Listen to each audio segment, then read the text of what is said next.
Hello friends, आज की class में हम पढ़ने वाले हैं विद्युत अपघट्य विलयन में चालकता। इससे पहले हमने जो क्लास बनाया था वहाँ हमने बहुत ही महत्वपूर्ण शब्दों की जानकारी आपको दिया था जो हमें इलेक्ट्रोकेमिस्ट्री को पढ़ने या समझने में हमारी मदद करता है। तो यदि आपने पहली क्लास की वीडियो नहीं देखी है, इसके साथ ही फैराडे का नियम को भी हमने कंप्लीट क्लास तैयार किया है। यदि आपने ये दोनों क्लासेस नहीं देखे हैं तो इस वीडियो के डिस्क्रिप्शन बॉक्स पर जाइए और आपको दोनों वीडियो का लिंक मिल जाएगा। ठीक है, तो जहाँ पास हम फैराडे के नियम भी आप देख सकते हैं, इसके साथ ही जो हमने इस क्लास की जो पहली क्लास है उसको भी बहुत अच्छे से समझ सकते हैं। ठीक है, यदि आप पहली बार इस क्लास को देख रहे हैं, यदि हमारे क्लास में पहली बार हैं और आपने चैनल को सब्सक्राइब नहीं किया है तो ज़रूर सब्सक्राइब करें, साथ ही इस वीडियो को दूसरे फ्रेंड तक ज़रूर शेयर करें। ठीक है, तो चलिए हम शुरुआत करते हैं आज के टॉपिक को। प्यारे विद्यार्थियों, आज हम जो पढ़ने वाले हैं विद्युत अपघट्य की विलयन में चालकता। विद्युत अपघट्य के विलयन में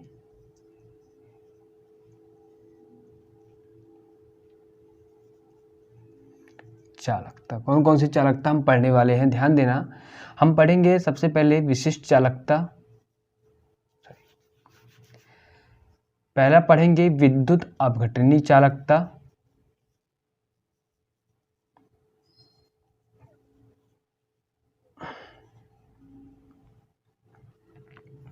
दूसरा है विशिष्ट चालकता,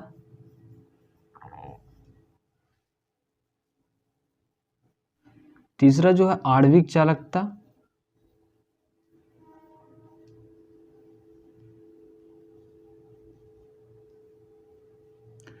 चौथा हम पढ़ेंगे तुल्यांकी चालकता।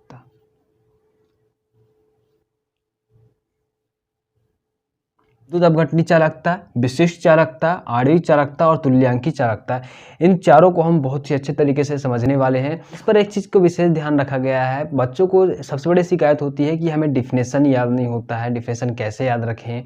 ठीक है, तो इस पर विशेष ध्यान दिया गया है और हम आपको बताएंगे कि डिफिनेशन रटना नहीं है, डिफिनेशन बनाना है। किससे? सूत्र से हम डिफिनेशन बनाएंगे। तो चलिए शुरुआत करते हैं। एक विशेष बात, और इन सभी टॉपिक को पढ़ने से पहले हम पढ़ाने वाले हैं आपको ओम का नियम, ओम्स लॉ पढ़ेंगे। ये काफ़ी इंपॉर्टेंट है, ये इन सभी को कनेक्ट करेगा। ठीक है, चलिए शुरुआत करते हैं इन सभी को। ओम लॉ यानी कि ओम का नियम। आप सब ने ओम के नियम के बारे में पढ़ा है। ओम का नियम के यदि हम सूत्र की बात करें तो ये क्या है? V अनुक्रमानुपाती I के होता है। यदि हम इसकी डिफिनेशन की भी बात करें तो डिफिनेशन क्या कहता है कि निश्चित ताप पर चालक के सिरों के मध्य विभवांतर जो लगाया जाता है, चालक के सिरों के मध्य विभवांतर, उसमें प्रवाहित विद्युत धारा के क्या होता है? समानुपाती होता है। देखिए यहाँ पास हम V को क्या बोलते हैं? विभवांतर कहते हैं,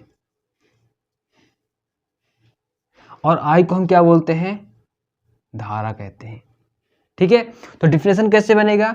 निश्चित ताप पर T है तो उसको हम बोलेंगे निश्चित ताप पर किसी चालक के सिरों के मध्य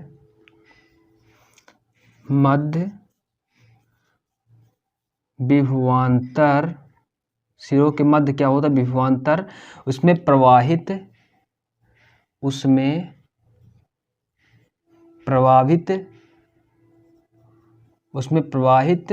विद्युत धारा। ठीक है, उसमें प्रवाहित धारा के क्या होता है? समानुपाती होता है।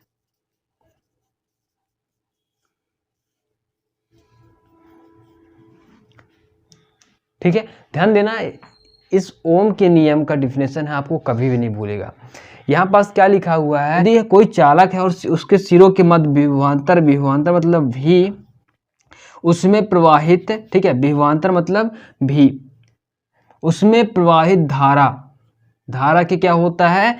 समानुपाती होता है। यानी कि विभवांतर जो होता है, सीधा सीधा बोल रहा है कि जो विभवांतर है वो धारा के क्या है? समानुपाती है। तो V अनुक्रमानुपाती समानुपाती I हो जाता है। ठीक बात है। अब देखना भी अनुक्रमानुपाती आई होता है, ठीक है। यदि हम इस अनुक्रमानुपाती चिन्ह को हटाते हैं तो क्या है, इसको हम आर से प्रेजेंट करते हैं और आर को हम बोलते हैं प्रतिरोध। ध्यान देना इस हर शब्द को, क्या बोलेंगे हम, प्रतिरोध कहेंगे। क्या कहेंगे, प्रतिरोध कहेंगे, ठीक है।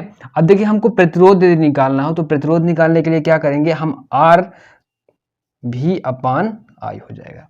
तो ये एक सूत्र तैयार हो जाता है प्रतिरोध निकालने के लिए। यदि हमें विभवांतर निकालना है तो हम ये सूत्र लगाएंगे, प्रतिरोध निकालना है तो हम ये सूत्र लगाएंगे, ठीक बात है। अब देखिए आगे बढ़ते हैं हम।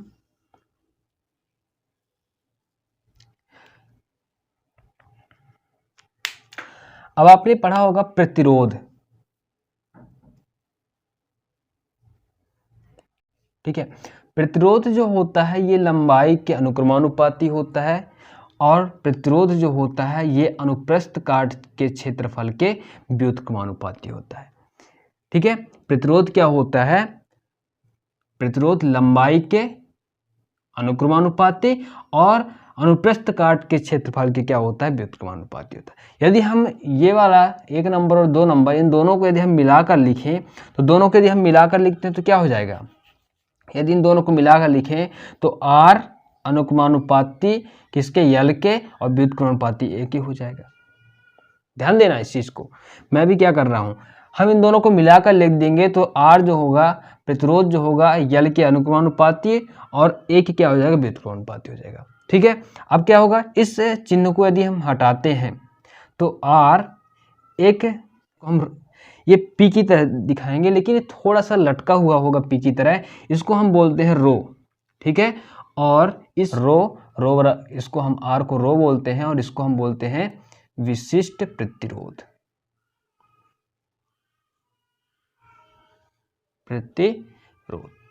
ठीक है, समझ गए।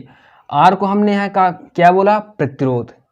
अब जो प्रतिरोध होता है वो लंबाई के अनुक्रमानुपाती और अनुप्रस्थ काट के क्षेत्रफल के व्युत्क्रमानुपाती होता है। यानी कि यदि हम लंबाई बढ़ाते हैं तो प्रतिरोध बढ़ता है, प्रतिरोध बढ़ाते हैं तो लंबाई बढ़ता है, लंबाई कम करेंगे तो प्रतिरोध कम हो जाएगा, प्रतिरोध कम करेंगे तो लंबाई भी कम हो जाएगा। इसमें क्या होता है, यदि हम प्रतिरोध को बढ़ाते हैं तो अनुप्रस्थ काट का जो क्षेत्रफल है वो कम हो जाएगा, यदि हम इसे बढ़ाते हैं तो ये कम हो जाएगा। यदि हम अनुप्रस्थ काट के क्षेत्रफल को कम करें तो प्रतिरोध बढ़ जाएगा, यदि अनुप्रस्थ काट के क्षेत्रफल को हम बढ़ाएं तो प्रतिरोध घट जाएगा, ठीक है। तो इसमें उल्टा होता है, व्युत्क्रमानुपाती में, अनुक्रमानुपाती में जैसा इधर होगा वैसा इधर होगा, ठीक है। हम दोनों को मिलाकर लिख दिए हैं तो एक सूत्र हमें मिलता है, ये आर इक्वल रो, ठीक है, यल अपान ए, इसको हम रो बोलते हैं, ध्यान देना, इसको हम क्या बोलते हैं, रो बोलते हैं। और ये थोड़ी सी पी की तरह, पी हम ऐसे लिखते हैं और रो को कैसे लिखते हैं, थोड़ा सा टेढ़ा करके हम ऐसे बना देंगे इसको, तो ये रो हो जाएगा, ठीक है। तो इस बात का विशेष ध्यान देना।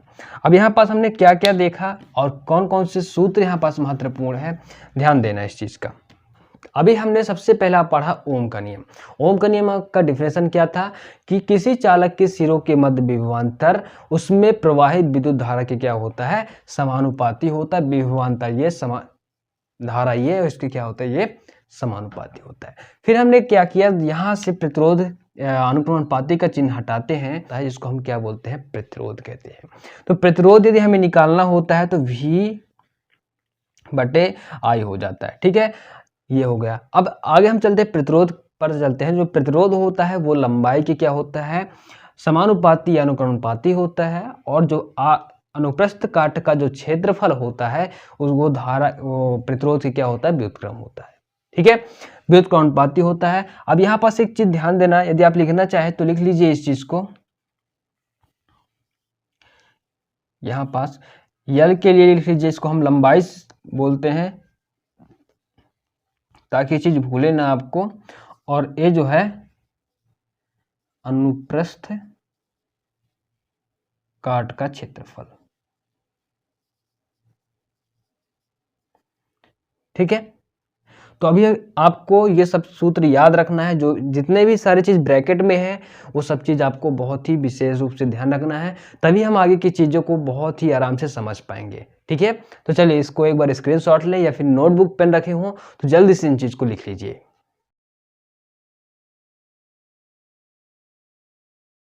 प्यारे विद्यार्थियों, अभी हमने क्या क्या पढ़ा है? V इक्वल आर आई होता है। ठीक है, एक सूत्र ये हमने पढ़ा। R इक्वल क्या होगा? V अपान आई हो जाता है, हमने एक सूत्र पढ़ा। R इक्वल क्या होता है? रो अपान एल अपान ए होता है, एक सूत्र ये पढ़ा। और एक सूत्र यहाँ पास से और बन सकता है, ध्यान देना, ये यदि हम रो विशिष्ट प्रतिरोध निकालना चाहते हैं तो ये ऊपर चला जाएगा और एल नीचे चला जाएगा, यानी कि विशिष्ट प्रतिरोध बराबर हो जाएगा आर ए। ठीक है, ए इधर चला गया और अपान यल हो जाएगा, तो इसको भी आप याद रखना। ठीक है, इसको हम प्रतिरोध कहेंगे, इसको हम विशिष्ट प्रतिरोध कहेंगे। अब हम एक एक करके जो चालकता है उनको पढ़ने वाले हैं, तो बिल्कुल भी ध्यान बनाए रखिए। ठीक है, चलिए पहला नंबर है विद्युत अपघटनीय चालकता। विद्युत अपघटनीय चालकता।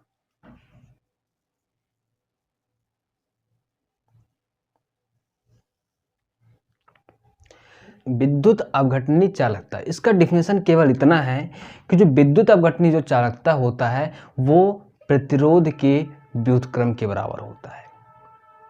प्रतिरोध के व्युत्क्रम के बराबर होता है। आप ठीक सुना, सी विशिष्ट चालकता को सी से प्रेजेंट करते हैं, कैपिटल सी से। सी बराबर होता है 1 अपान आर के होता है। अब ध्यान देना, ये प्रतिरोध का व्युत्क्रम है। क्या है? प्रतिरोध का व्युत्क्रम। जैसे कि हमें मैथमेटिक्स में पढ़ते हैं, हम पढ़ते हैं कि 4 लिख दिया है, अब बोलते हैं इसका हमें व्युत्क्रम लिखना है, तो व्युत्क्रम कैसे लिखते हैं? 1 अपान 4 लिखते हैं, उसको बटे में कर देते हैं। इसी प्रकार यदि यहाँ पास लिखा हुआ है R लिखा हुआ है, यदि हम इससे हम बोले कि इसका प्रतिरोध, इसका व्युत्क्रम क्या होगा, तो आप तो इसका व्युत्क्रम क्या हो जाएगा? 1 अपान R हो जाएगा। तो ये R जो है इसको हम प्रतिरोध कहते हैं। ये प्रतिरोध जो है, प्रतिरोध, ये अभी किस रूप में लिखा हुआ है? ये व्युत्क्रम के रूप में है, प्रतिरोध। ठीक है, तो ये प्रतिरोध किस रूप में लिखा हुआ है? व्युत्क्रम के रूप में लिखा हुआ है। तो इसका डिफिनेशन देखिए ध्यान से, तो देखिए इसका डिफिनेशन क्या हो जाएगा? प्रतिरोध के व्युत्क्रम को, प्रतिरोध के व्युत्क्रम को विद्युत अपघटनीय चालकता कहते हैं।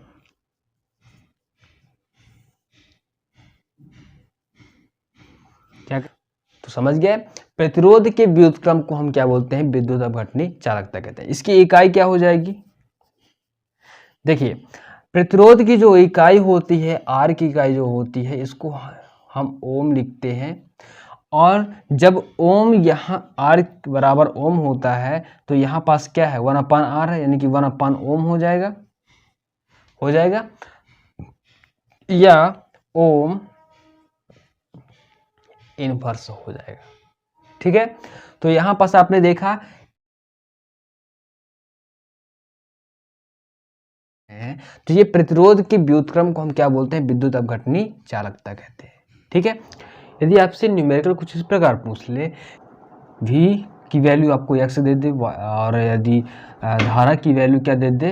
y दे दे, और आपसे कहे कि आप विद्युत अपघटनीय चालकता बताइए। ठीक है, तो कैसे बताएंगे? आपको पता है कि C इक्वल टू क्या होता है? 1 अपान R होता है। और यदि आपने ये भी मैंने बताया कि R इक्वल क्या होता है? V अपान I होता है।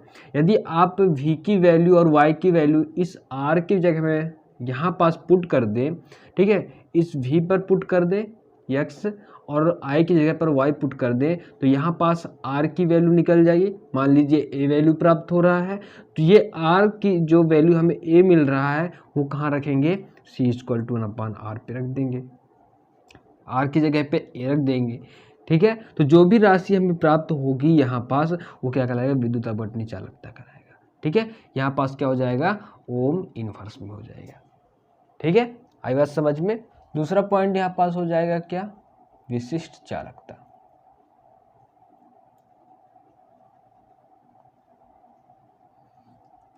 देखिए, विशिष्ट चालकता जो होता है यह विशिष्ट प्रतिरोध की व्युत्क्रम के बराबर होता है।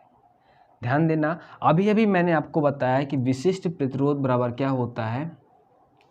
अभी अभी जो हमने पढ़ा कि R बराबर क्या होता है, विशिष्ट प्रतिरोध बटे LA पढ़ा था, और विशिष्ट प्रतिरोध यदि हमें निकालना है तो RA/L हो जाता है। तो ये विशिष्ट प्रतिरोध हमने यहाँ पर फाइंड कर लिया था। कहाँ से प्राप्त किया था हमने, जब प्रतिरोध पढ़ रहे थे, ठीक है। तो यहाँ पर जो हमें विशिष्ट प्रतिरोध मिला है, तो ये जो इसका व्युत्क्रम होता है वो किसके बराबर होता है, विशिष्ट चालकता के बराबर होता है। अब यहाँ ध्यान से सुनना, विशिष्ट चालकता को हम इस प्रकार के से प्रेजेंट करते हैं, और इस के को हम बोलते हैं वाले PA, ठीक है, ठीक है। ये कप्पा बोलते हैं। ये कटप्पा का नाम तो सुना होगा, ये बहुत ही फेमस है। तो कटप्पा में यदि आप टा को हटा दीजिए, बाकी क्या बचा, कप्पा बचा, तो यही है कप्पा, ठीक है। अब आगे हम चलेंगे। विशिष्ट चालकता जो होता है, विशिष्ट चालकता किसके व्युत्क्रम के बराबर होता है, विशिष्ट प्रतिरोध की। तो यहाँ पास हम लिख सकते हैं कि विशिष्ट प्रतिरोध के व्युत्क्रम को विशिष्ट प्रतिरोध के व्युत्क्रम को क्या बोलते हैं हम, विशिष्ट चालकता कहते हैं, विशिष्ट चालकता कहते हैं। बस ये डिफिनेशन, विशिष्ट प्रतिरोध के व्युत्क्रम को हम विशिष्ट चालकता कहते हैं। इसकी इकाई क्या हो जाएगी, इकाई को ध्यान से देखना है। यहाँ पास देखिए, यहाँ पास लिखा हुआ है 1/ρ लिखा हुआ है। तो 1/ρ पर हम कैसे करेंगे, देखिए ρ बराबर क्या है, RA, और ये नीचे यल आ जाएगा। तो यदि हम इसका L ऊपर चला जाएगा और RA यहाँ नीचे रह जाएगा। अब L बराबर क्या होता है, देखिए लंबाई जो होता है वो हमेशा सेंटीमीटर में होता है, ठीक है। प्रतिरोध जो है, इसको जो हम इकाई हमने क्या बताया, ओम बताया। अब यहाँ पर ठीक है, तो ये सेंटीमीटर से सेंटीमीटर कट जाएगा। अब क्या बचा हमारे पास, देखिए यहाँ पास समझ लेते हैं। यहाँ पास से सेंटीमीटर कट गया, तो हमारे पास बचा क्या, ओम 1/ओम इंटू सेंटीमीटर। अब इसको हम इस प्रकार से भी लिख सकते हैं, ohm inverse into centimetre inverse, ठीक है। तो इसके इकाई को हम क्या बोलेंगे, यहाँ पास में लिख रहा हूँ ओम इनवर्स और इंटू सेंटीमीटर का इनवर्स। आए बात समझ में। तो विशिष्ट प्रतिरोध के व्युत्क्रम को हम क्या बोलते हैं, विशिष्ट चालकता कहते हैं। अब देखिए यहाँ पास विशिष्ट प्रतिरोध बराबर RA/L होता है, तो इस विशिष्ट प्रतिरोध की जगह हम इसकी वैल्यू हम पुट कर सकते हैं, ठीक है। कि हम इसका न्यूमेरिकल प्रश्न कैसे कर सकते हैं, जैसे कि आपसे क्या पूछ ले कि ρ = x है, तो k = क्या होगा, तो आप तो बता देंगे कि ρ की वैल्यू आप यहाँ पुट कर देंगे और विशिष्ट चालकता निकल जाएगा। लेकिन यदि आपको दे दे L की वैल्यू दे दे, ठीक है, x दे दिया है, और आपसे a की वैल्यू दे दिया है और y दे दी है और r की वैल्यू दे दी है, ठीक है, r की वैल्यू मान लो z दे दिया है, और आपसे पूछ क्या लिया है, विशिष्ट चालकता क्या होता है। तो आप बड़े आराम से पुट कर सकते हैं। आपको पता है कि k = क्या होता है, 1/ρ, और आपने ये भी पढ़ रखा है कि ρ = क्या होता है, RA/L होता है।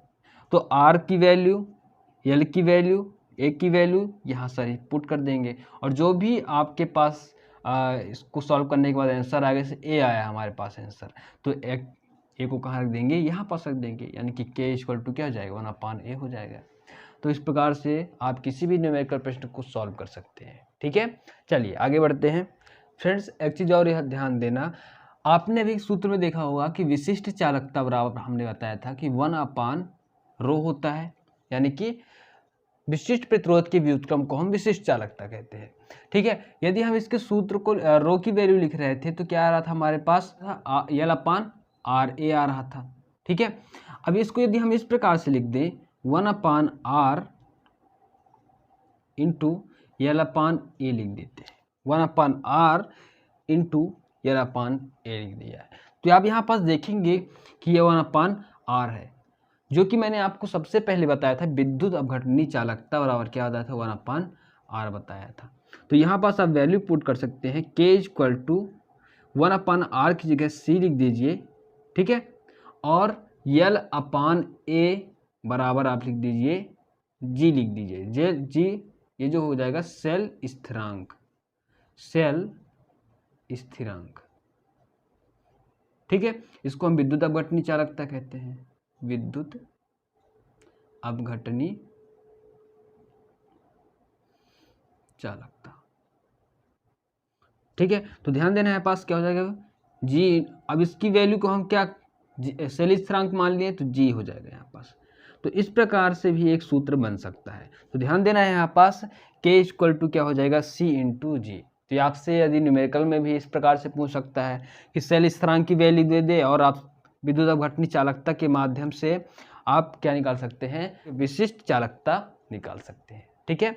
तो कई सारा चीज़ यहाँ पास आपसे मैंने डिस्कस कर लिया है। एक ये फार्मूला, ठीक है, दूसरा ये हो गया और तीसरा ये हो गया, है ना। तो एक एक करके इन चीज़ों को समझिए अच्छे से। मैं क्या कहना चाहिए, ये भी इम्पोर्टेंट है। तो यहाँ पास जितने भी सारे मैंने यहाँ पास ब्रैकेट में किए हैं ये सारे इम्पोर्टेंट है, इसको बहुत ही ध्यान से समझिए कि मैंने क्या किया है। फिर समझ लीजिए विशिष्ट प्रतिरोध बराबर, विशिष्ट प्रतिरोध के व्युत्क्रम को विशिष्ट चालकता कहते हैं। विशिष्ट चालकता, ठीक है, यहाँ पास हम विशिष्ट प्रतिरोध की वैल्यू पुट करते हैं तो यल अपॉन आर ए हो जाता है, ठीक है। यदि हम 1/r ए, ठीक है, 1/r और यल अपान ए को हम अलग अलग करके लिखते हैं तो यहाँ से देखिए 1/r बराबर हमें मिल जाता है विद्युत अपघटनी चालकता। यदि न्यूमेरिकल में आपसे प्रतिरोध की वैल्यू नहीं दिया हुआ है और आपसे विशिष्ट चालकता पूछ रहा है और विद्युत अपघटनी चालकता की वैल्यू दी हुई है तो आप इस सूत्र का इस्तेमाल कर सकते हैं, ठीक है। जब आप न्यूमेरिकल करेंगे और इन सूत्रों को सहारा लेंगे तब आपको समझ में आएगा, ठीक है। आगे बढ़ते हैं।